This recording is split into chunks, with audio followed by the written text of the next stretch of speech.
د القصص مبارکه سوره چې د قرآن عظیم شان 28مه سوره ده په مکې معظمه کې را نازله شوې ده. اته مبارک آیاتونه لري. تلاوت او پښتو ترجمه یې له لومړي آیت څخه اورئ. بسم الله الرحمن الرحیم. د الله په نوم چې ډېر زیات مهربان پوره رحم لرونکی دی.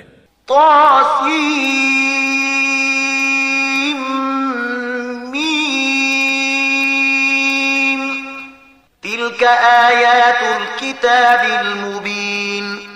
تاسین میم دا د څرګندونکي کتاب آیاتونه دي. نتلو عليك من نبأ موسى وفرعون بالحق لقوم يؤمنون. موږ د موسی او فرعون یو څه حال سم صحیح ته اورو د داسې خلکو د ګټې لپاره چې ایمان راوړي. إن فرعون علا في الأرض وجعل أهلها شيعا يستضعف طائفة منهم يذبح أبناءهم ويستحيي نساءهم إنه كان من المفسدين. خبره دا ده چې فرعون په ځمکه کې سرکشي وکړه او د هغې اوسیدونکي په ډلو وویشل. له هغو څخه یوه ډله یې ذلیله کوله، د هغې هلکان یې وژل او د هغې نجونې یې ژوندۍ پرېښودلې. په واقع کې هغه له فساد کوونکو څخه و. ونريد أن نمن على الذين استضعفوا في الأرض ونجعلهم أئمة ونجعلهم الوارثين ونمكن لهم في الأرض ونري فرعون وهامان وجنودهما منهم ما كانوا يحذرون. او موږ دا اراده درلودله چې پر هغو خلکو مهرباني وکړو چې په ځمکه کې ذلیل ګرځول شوي وو او هغوی رهبران او هغوی وارثان وګرځوو او په ځمکه کې حکومت ورکړو او له هغو نه به فرعون او هامان او د هغو لښکرو ته هماغه څه ور وښیو چې له هغو سره یې ویره وه. وأوحينا إلى أم موسى أن أرضعيه فإذا خفت عليه فألقيه في اليم ولا تخافي ولا تحزني فإذا خفت عليه فألقيه في اليم ولا تخافي ولا تحزني إنا رادوه إليك وجاعلوه من المرسلين.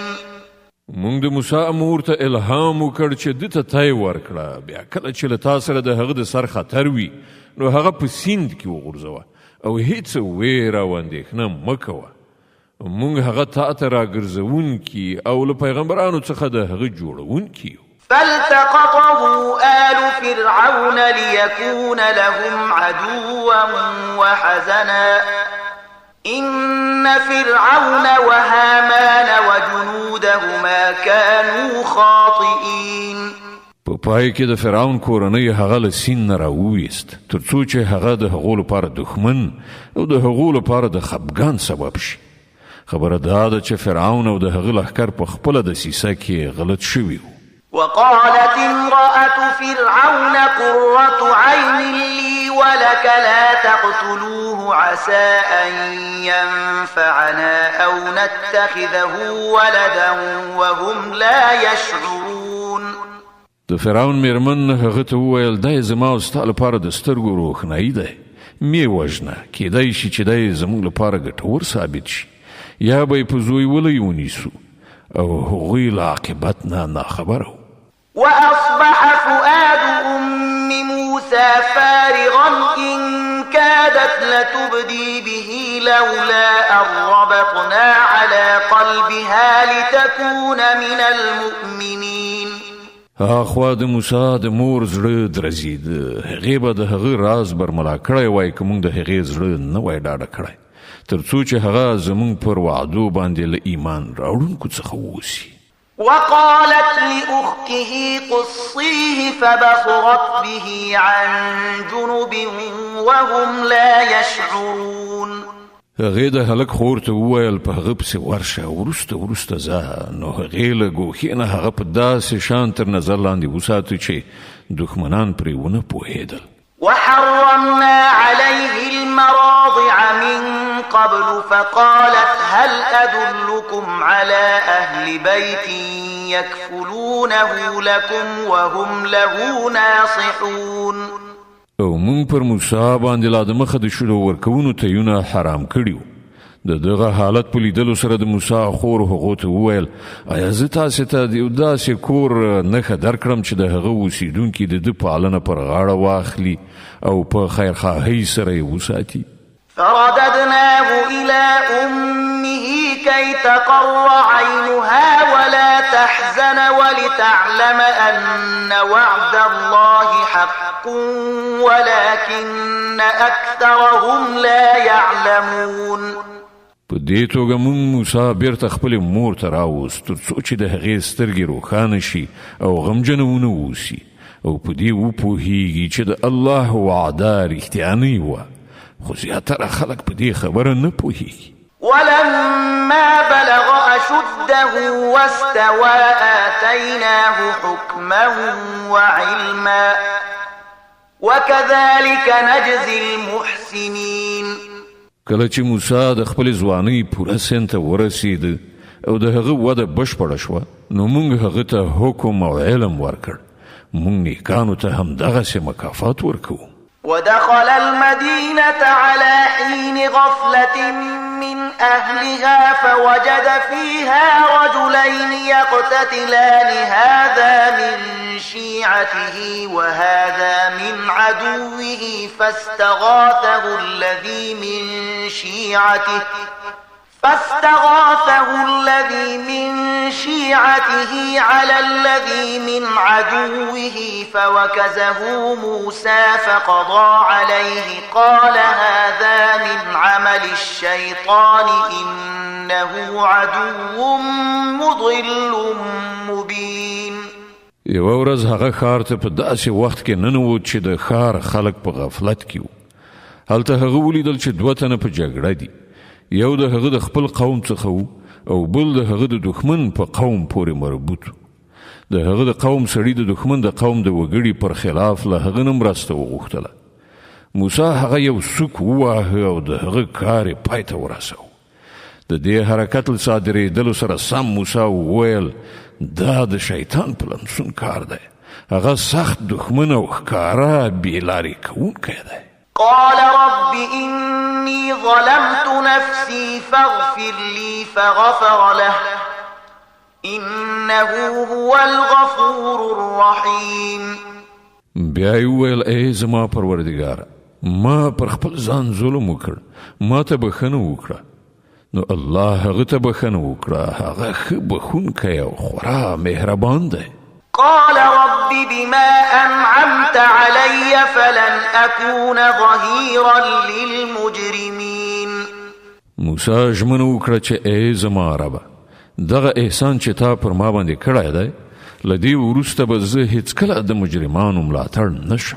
فأصبح في المدينة خائفا يترقب فإذا الذي استنصره بالأمس يستصرخه قال له موسى إنك لغوي مبين. بل ورځ هغه د سهار په توره خړه ویریدونکی او له هرې خوا د خطر په احساسولو څارونکی په ښار کې روان و چې په ناڅاپي ډول څه ګوري چې همغه سړی چې پرون یې له ده نه ننګه غوښتې وه نن بیا ده ته د فریاد غږ کوي. موسی وویل ته خو په ښکاره توګه ډېر ګمراه سړی.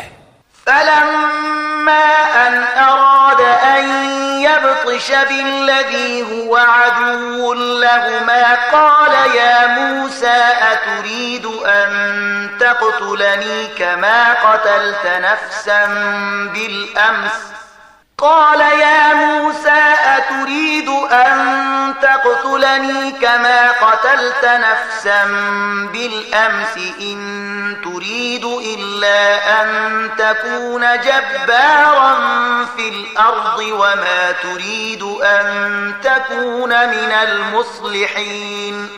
بیا کله چې موسی اراده وکړه چې دښمن قوم ته په منسوب سړي باندې حمله وکړي نو هغه وویل ای موسی آیا ته نن غواړې ما هم همغسې ووژنې لکه څنګه چې د پرون یو سړی وژلی دی ته غواړې چې په دې هیواد کې د جبر کوونکي په حیث اوسېږې اصلاح کول نه غواړې وجاء رجل من أقصى المدينة يسعى قال يا موسى إن الملأ يأتمرون بك ليقتلوك فاخرج إني لك من الناصحين له هغه وروسته یو سړی د ښار له لرې ګوښې نه په منډه راغی او ویې ویل ای موسی د سردارانو یعنې د فرعون د درباریانو په منځ کې ستا د وژلو مشورې کیږي له دې ځایه ووځه زه ستا خواخوږی یم فخرج منها خائفا يترقب قال رب نجني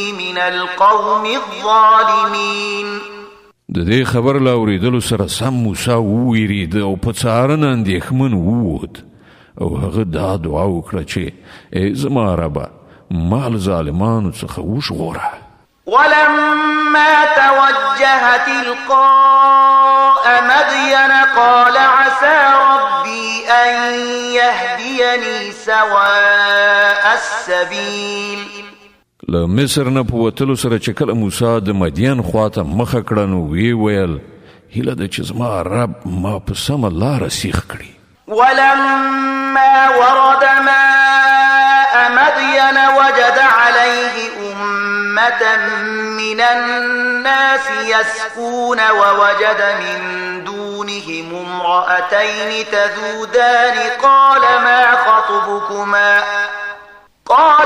خطبكما قالتا لا نسقي حتى يصدر الرعاء وأبونا شيخ كبير او کله چې هغه د مدین د اوبو څاه ته ورسېدو نو ویې لیدل چې ډېر خلک خپل څاروي اوبه کوي او له هغو نه بېلې یوې خواته دوه ښځې خپل څاروي څاروي موسی له دغو ښځو پوښتنه وکړه تاسې څنګه اندېښمنې یئ هغو وویل موږ خپلو څارویو ته اوبه نشو ورکولی تر څو پورې چې دغه شپانه خپل څاروي بوځي او زموږ پلار ډېر زیات سپین ږیری سړی دی فسقى لهما ثم تولى إلى الظل فقال رب إني لما أنزلت إلي من خير فقير د دې په اورېدلو سره موسی د هغو څاروي اوبه کړل بیا یو سیوري ځای ته لاړ او ویې ویل پروردګاره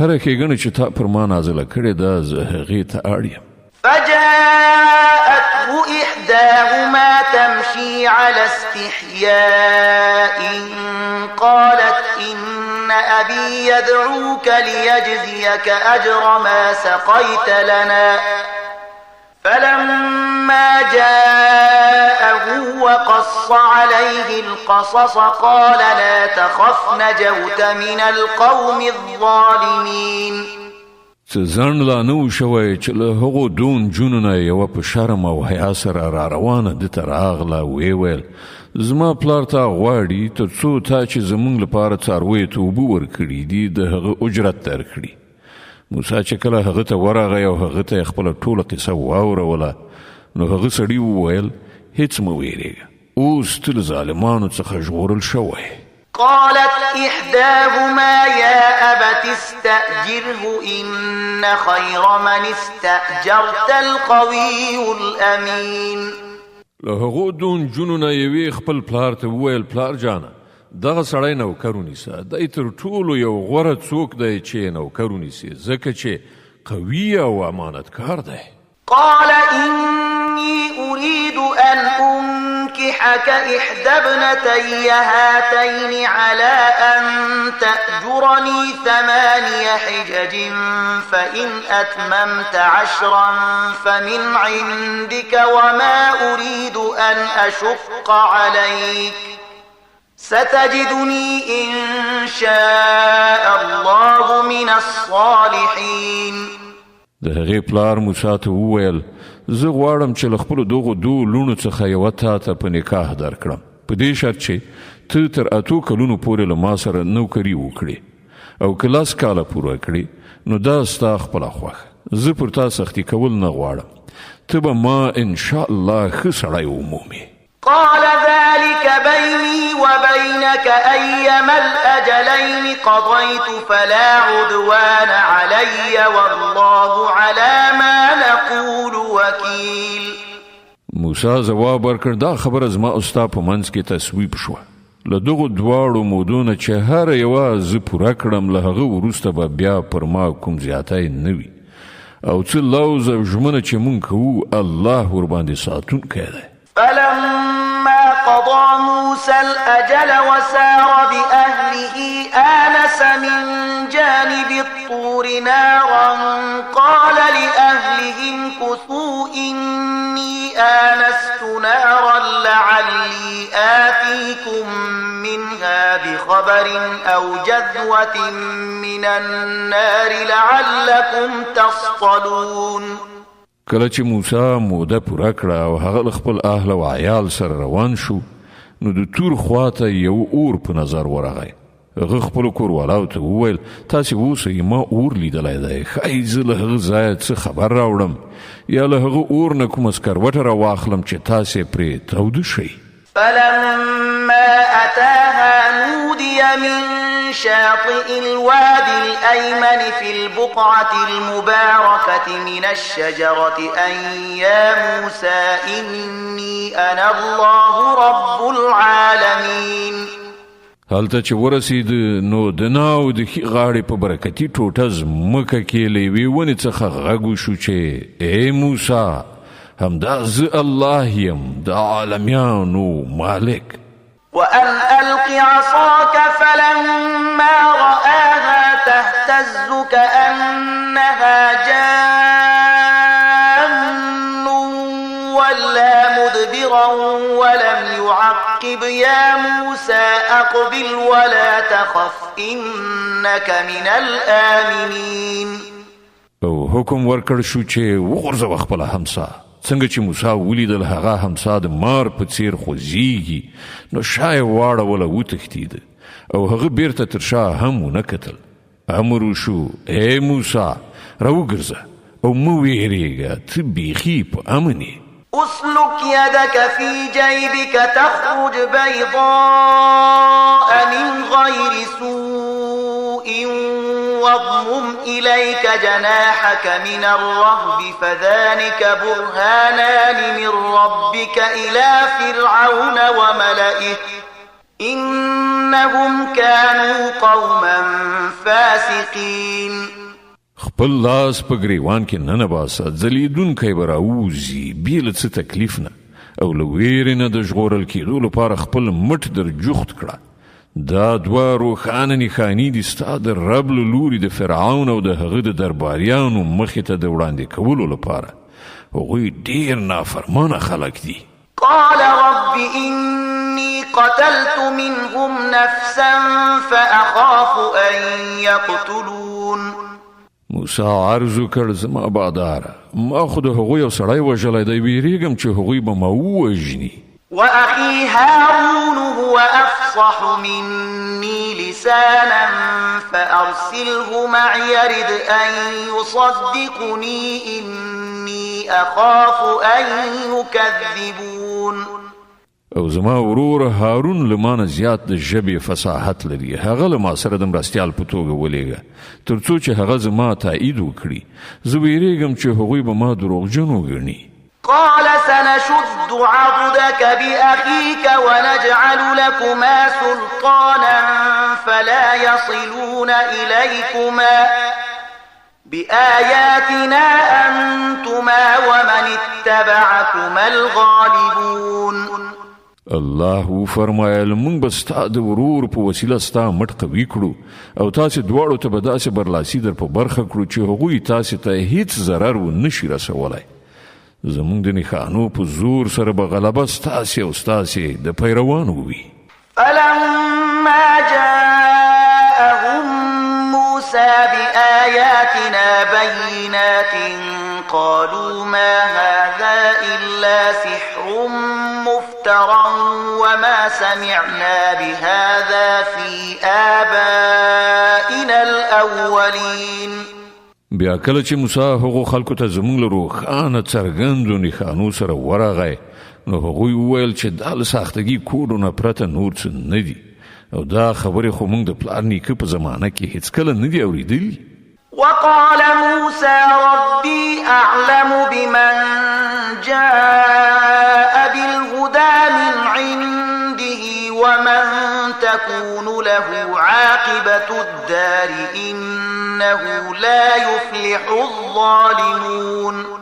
موسی جواب ورکړ زما رب د هغه چا په حال خبر دی چې د هغه له لوري له هدایت سره راغلی دی او هغه ډیر ښه پوهیږي چې وروستی عاقبت د چا ښه کیدونکی دی. حقیقت دا دی چې ظالمان هیڅکله بری نه مومي. وقال فرعون يا أيها الملأ ما علمت لكم من إله غيري فأوقد لي يا هامان على الطين فاجعل لي صرحا لعلي أطلع إلى إله موسى وإني لأظنه من الكاذبين. او فرعون وویل ای د دربار خلکو زه خو له خپله ځانه پرته ستاسې کوم بل خدای نه پیژنم. هامانه لږ شان خو د خښتو په پخولو سره زما لپاره یوه دنګه ودانۍ جوړه کړه. ښایي پر هغې باندې په ختلو سره زه د موسی خدای ولیدلی شم. زه خو دی دروغجن ګڼم. واستكبر هو وجنوده في الأرض بغير الحق وظنوا أنهم إلينا لا يرجعون.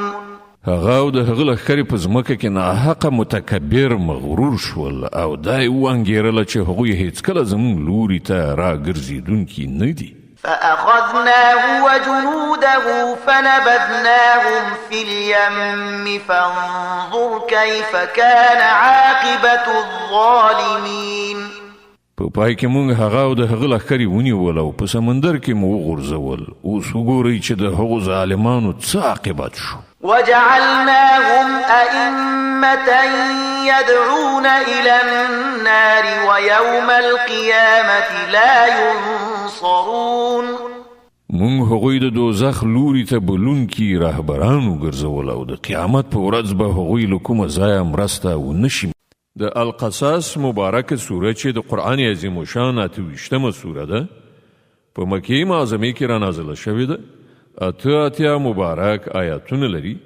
تلاوت او پښتو ترجمه یې له 40 آیت څخه اورئ. وأتبعناهم في هذه الدنيا لعنة ويوم القيامة هم من المقبوحين. مونږ په دې دنیا کې په هغو پسې لعنت وټاکه او د قیامت په ورځ به هغوی په زیاته غندنه کې اخته وي، یعنې د الله له رحمت څخه به محروم وګرځول شي.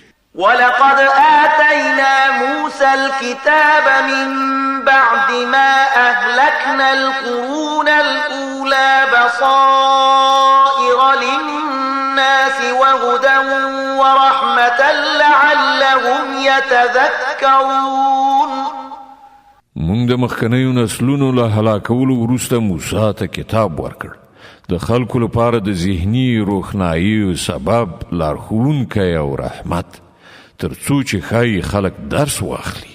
وما كنت بجانب الغربي إذ قضينا إلى موسى الأمر وما كنت من الشاهدين ولكننا أنشأنا قرونا فتطاول عليهم العمر وما كنت ساويا في أهل مدين تتلو عليهم آياتنا ولكننا كنا مرسلين.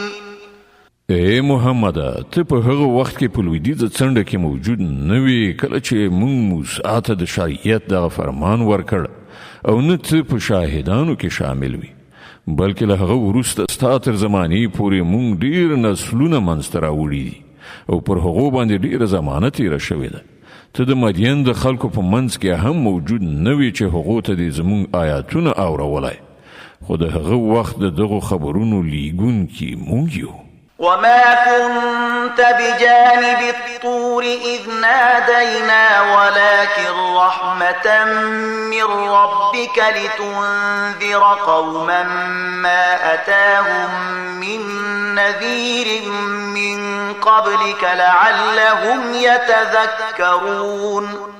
او ته د تور په لمن کې هم په هغه وخت کې موجود نه وي کله چې موږ موسی ته لومړی ځل آواز کړی، خو دا ستا د رب رحمت دی چې تا ته دغه معلومات درکول کیږي تر څو چې ته هغه خلک تنبیه کړي چې هغو ته له تا نه مخکې کوم تنبیه کوونکی نه دی راغلی، ښایي چې هغوی متوجه شي.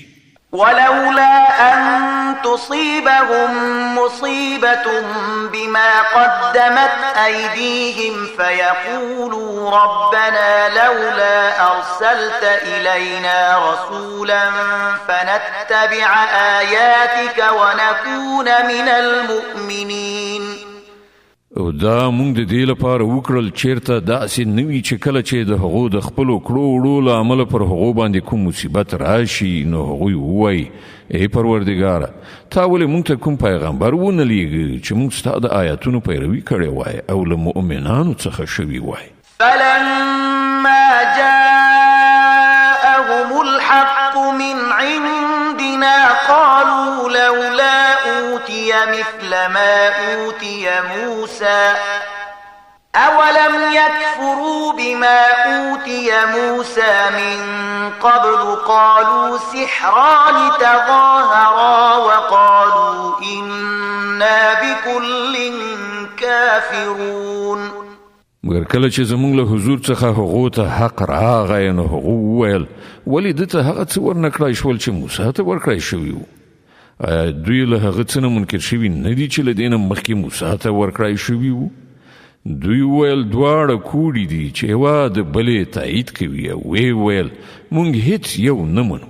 قل فأتوا بكتاب من عند الله هو أهدى منهما أتبعه إن كنتم صادقين.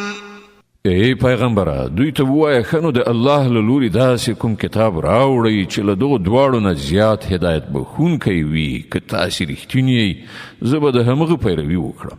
فإن لم يستجيبوا لك فاعلم أنما يتبعون أهواءهم ومن أضل ممن اتبع هواه بغير هدى من الله إن الله لا يهدي القوم الظالمين.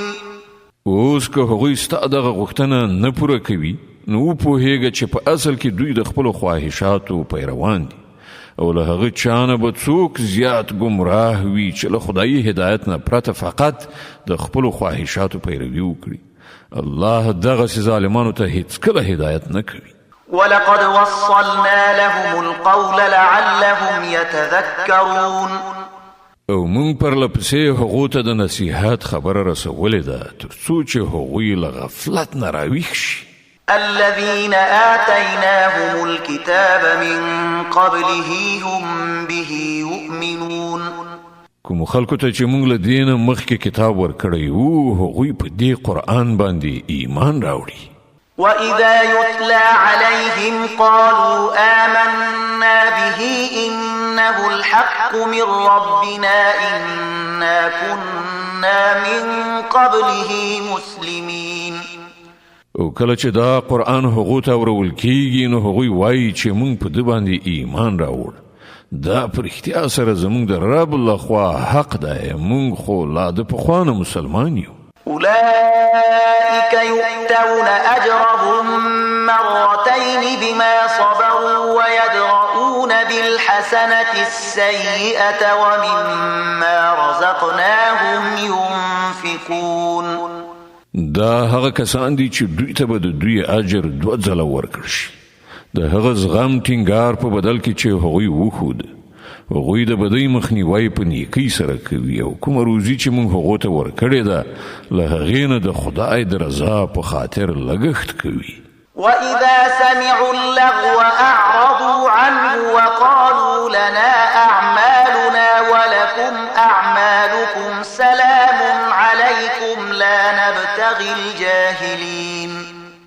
کله چې بابیزه خبره واورېدله نو په دې وینا سره ورڅخه په ډډه شول چې زموږ عملونه زموږ لپاره او ستاسې عملونه ستاسې لپاره. تاسې ته سلام دی، موږ د جاهلانو غوندې کړنلاره غوره کول نه غواړو. إنك لا تهدي من أحببت ولكن الله يهدي من يشاء وهو أعلم بالمهتدين. ای پیغمبره، ته چې چاته وغواړې هغه ته هدایت نشي ورکولای، مګر الله چې چاته وغواړي هدایت ورکوي او هغه خلق ښه پیژني چې د هدایت منونکي دي. وقالوا إن نتبع الهدى معك نتخطف من أرضنا أولم نمكن لهم حرما آمنا يجبى إليه ثمرات كل شيء رزقا من لدنا ولكن أكثرهم لا يعلمون. غوی وای که موږ له تاسې سره د دغه هدایت پیروي غوره کړو نو له خپل هیواد څخه به وتښتول شو.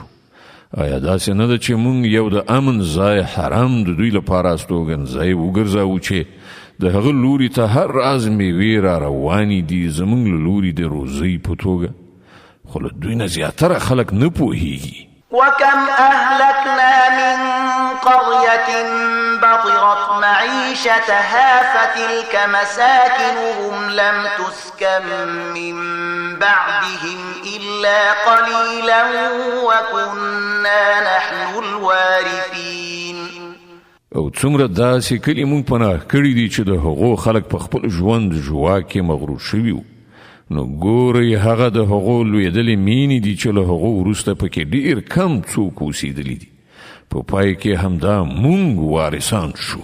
وما كان ربك مهلك القرى حتى يبعث في أمها رسولا يتلو عليهم آياتنا وما كنا مهلك القرى إلا وأهلها ظالمون. او ستا رب د کلیو هلاکونکی نو تر څو چې د هغو مرکز ته به یو پیغمبر نو لیږلی چې هغو ته زموږ آیاتونه اورولي وای، او نه موږ د کلیو هلاکونکي وو تر څو پورې چې د هغو اوسېدونکي ظالمان شوي نه وای. وما أوتيتم من شيء فمتاع الحياة الدنيا وزينتها وما عند الله خير وأبقى أفلا تعقلون. تاسې ته چې هر څه درکړی شوي دي هغه محض د دنیوي ژوندانه وسایل او د هغه ښکلا ده، او څه چې له الله سره دي هغه له دې نه ډېرو غوره او بیخي پاتې کېدونکي دي. آیا تاسې له پوهې نه کار نه اخلئ؟ أفمن وعدناه وعدا حسنا فهو لاقيه كمن متعناه متاع الحياة الدنيا ثم هو يوم القيامة من المحضرين. خنو هغه څوک چې له هغه سره مونږ ښه وعده کړې وي او هغه د هغې میندونکی وي، آیا د هغه چا په څیر کېدی شي چې هغه ته مو صرف د دنیوي ژوندانه وسایل ورکړي وي او بیا هغه د قیامت په ورځ د سزا لپاره وروستل کېدونکو څخه وي؟ ويوم يناديهم فيقول أين شركائي الذين كنتم تزعمون. او دوی دې نه هیروي هغه ورځ چې کله هغه دوی ته غږ وکړي او پوښتنه وکړي چیرته دي زما هغه شریکان چې تاسې پرې ګمان درلود؟ قال الذين حق عليهم القول ربنا هؤلاء الذين أغويناهم كما غوينا تبرأنا إليك ما كانوا إيانا يعبدون. دغه وینا چې په کوم کسانو باندې تطبیقیږي هغوی به ووایي ای زمونږ ربه، بېشکه همدغه خلک دي چې مونږ هغوی ګمراه کړي، مونږ دوی هماغسې ګمراه کړل لکه څنګه چې مونږ پخپله ګمراه شو. مونږ ستا په حضور کې د بېزارۍ څرګندونه کوو، دوی زمونږ بندګي نه کوله. وقيل ادعوا شركاءكم فدعوهم فلم يستجيبوا لهم ورأوا العذاب لو أنهم كانوا يهتدون. بیا به دوی ته وویل شي چې بلنه ورکړي اوس خپلو انګېرلو شریکانو ته.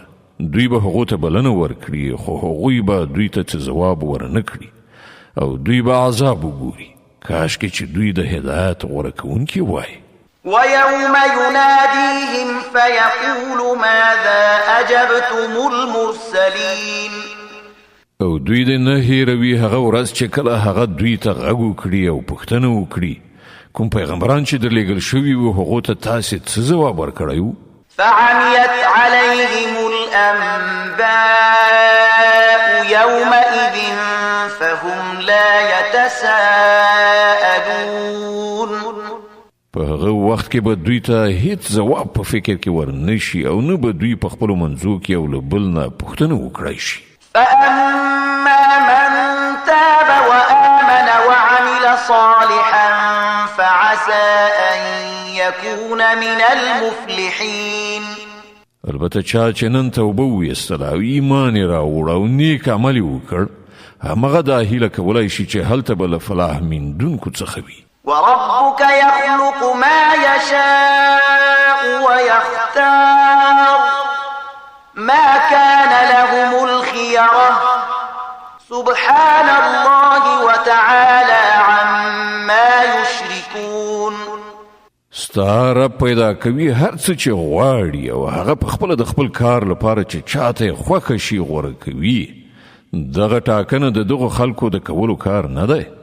الله پاک دی او ډیر لوړ دی له هغه شرک نه چې دوی یې کوي. وربك يعلم ما تكن صدورهم وما يعلنون.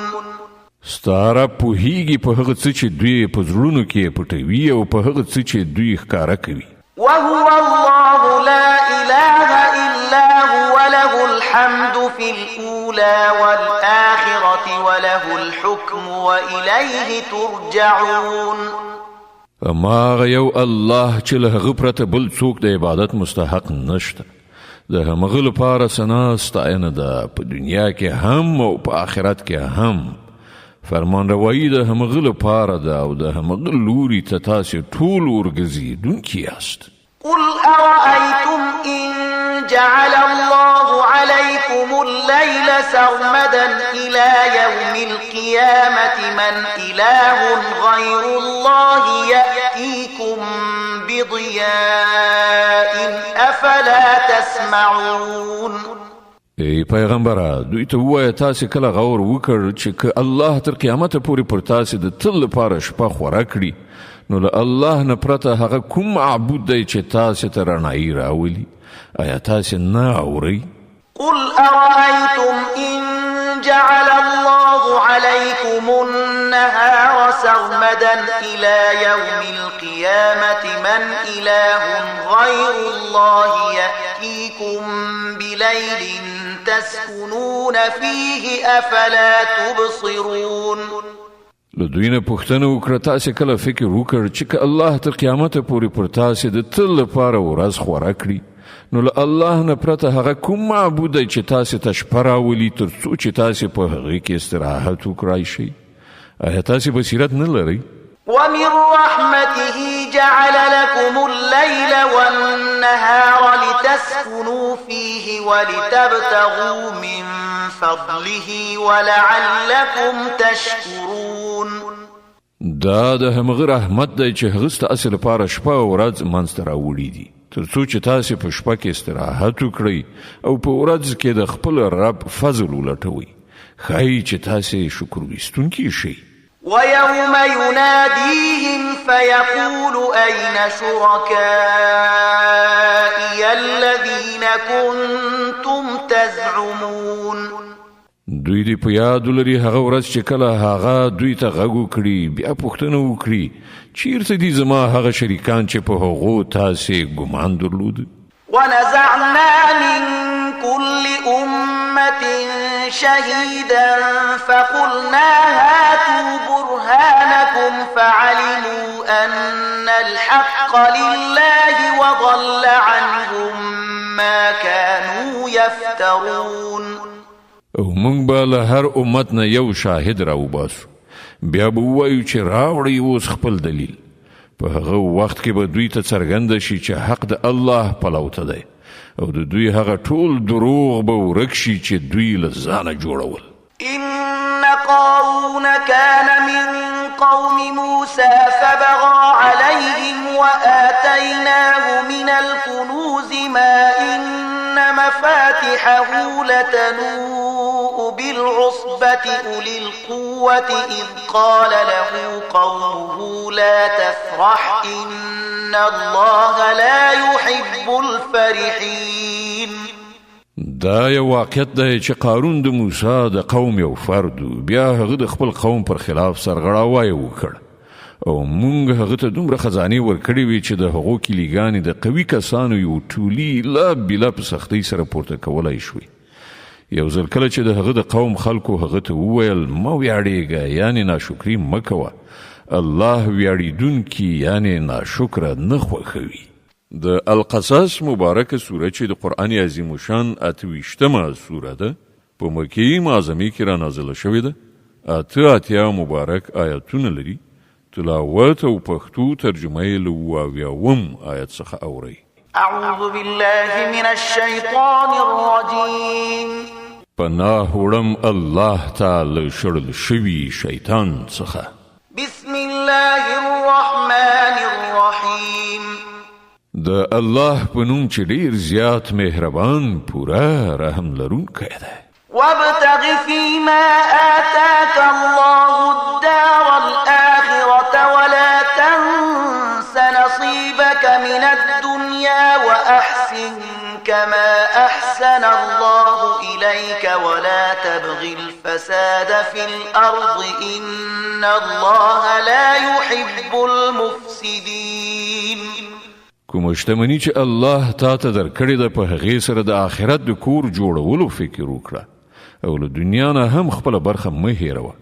احسان وکړه لکه څنګه چې الله له تا سره احسان کړی دی، او په ځمکه کې د فساد ولاړولو هڅه مه کوه. الله فساد کوونکي نه خوښوي. قال إنما أوتيته على علم عندي أولم يعلم أن الله قد أهلك من قبله من القرون من هو أشد منه قوة وأكثر جمعا ولا يسأل عن ذنوبهم المجرمون. قارون ویل دا هڅه ماته د هغه علم په اساس راکړی شوي دي چې زه یې لرم. آیا هغه په دې پوه نه و چې الله له ده نه مخکې ډېر داسې خلک هلاک کړي دي چې له هغه نه زیات قوت او زیاته ډله یې درلودله؟ له مجرمانو څخه د هغو د ګناهو پوښتنه سمدستي نه کیږي. فخرج على قومه في زينته قال الذين يريدون الحياة الدنيا يا ليت لنا مثل ما أوتي قارون إنه لذو حظ عظيم. یوه ورځ هغه یعنی قارون د خپل قوم په وړاندې په خپل شان شوکت کې ووت. کوم کسان چې د دنیوي ژوند غوښتونکي وو د هغه په لیدلو سره یې وویل کاشکې زموږ هم همغه څه وایي چې قارون ته ورکړی شوي دي. دی خو د لویې برخې خاوند دی. وقال الذين أوتوا العلم ويلكم ثواب الله خير لمن آمن وعمل صالحا ولا يلقاها إلا الصابرون. خو کوم کسان چې د علم خاوندانو هغه وویل خواشیني د ستاسې په حال باندې. د الله ثواب د هغه چا لپاره ډیر بهتره دی چې ایمان راوړي او نیک عمل وکړي، او دا نه ورکول کیږي مګر د صبر خاوندانو ته. فخسفنا به وبداره الأرض فما كان له من فئة ينصرونه من دون الله وما كان من المنتصرين. په پای کې موږ هغه او د هغه کور په ځمکه کې ننویست. بیا د هغه د مرسته کوونکو هیڅ کومه ډله نه وه چې د الله په مقابله کې د هغه مرستې ته راغلي وای او نه هغه خپله مرسته په خپله وکړای شوه. وأصبح الذين تمنوا مكانه بالأمس يقولون ويكأن الله يبسط الرزق لمن يشاء من عباده ويقدر لولا أمن الله علينا لخسف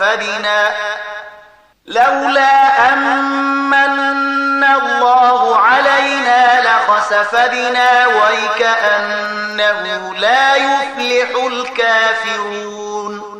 اوس همغه خلکو چې پرونی د هغه د منزلت هیله کوله وویل افسوس مونږ هیره کړې وه چې الله له خپلو بندګانو څخه چې د چا روزي غواړي پراخوي او چاته چې خوښه شي پرې تنګوي. که الله پر مونږ احسان نه وای کړی نو مونږ به هم په ځمکه کې ننویستلي وو. افسوس زمونږ په یاد پاتې نشوه چې کافران فلاح نه مومي.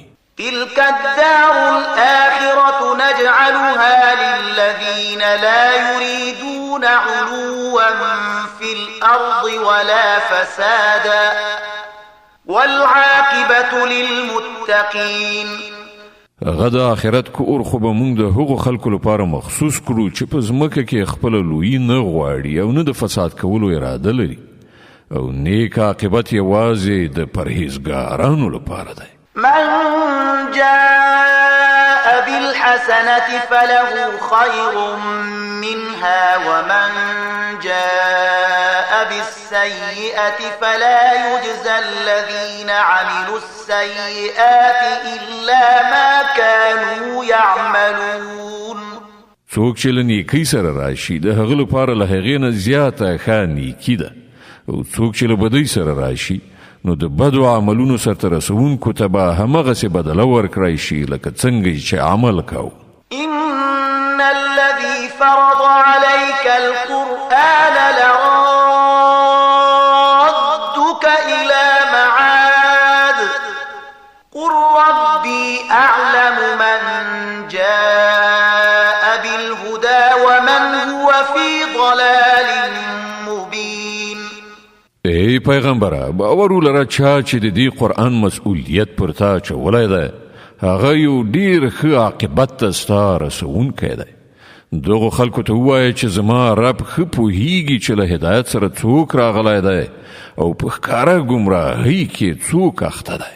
وما كنت ترجو أن يلقى إليك الكتاب إلا رحمة من ربك فلا تكونن ظهيرا للكافرين.